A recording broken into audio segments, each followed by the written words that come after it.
ប្រាសាទតាទាកសាងឡើងដោយព្រះបាទទាកម្បាកច្ឆាទី1នៅក្នុងគ្រិស្តសករាជមិនច្បាស់លាស់មិនទៀងទាត់ពូជពងទាកម្បានេះបានបង្កើតឡើងដោយព្រះអង្គទាកាបនិងព្រះនាងទាសំពៅបានរៀបចំប្រម៉ែប្រមូលនិងកសាងអាណាចក្រទាបានរួចដោយមានប្រកបរបរអាជីវកម្មដូចជាការដាំកញ្ឆានិងការនេសាទខ្យងខ្ចៅទាត្រីជាដើមឡើយក្រោយពីមានការអភិវឌ្ឍខ្លួនយ៉ាងឆាប់រហ័សពូជពងទាកម្បាបានអភិវឌ្ឍខ្លួនពីពូជទាធម្មតាคล้ายទៅជាក្រុមចៅឈ្លានពានដ៏អស្ចារ្យនិងសាហាវបំផុតហើយគ្មានទេច្បាស់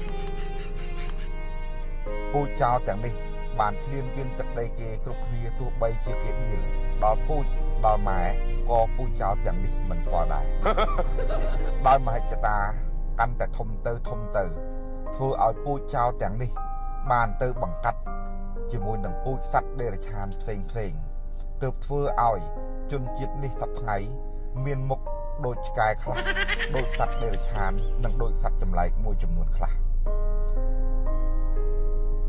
នៅពេលដែលខ្លួនឯងមានមហិច្ឆតាខ្ពស់ពេក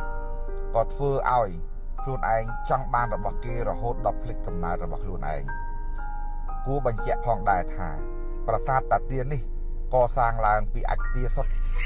ហើយក៏សាងឡើងបានត្រឹមតែ3ថ្ងៃក៏បានដួលរលំទៅវិញធ្វើឲ្យជនជាតិមួយនេះមានគំនុំយ៉ាងខ្លាំងដែលឈ្លានពានដីរបស់គេ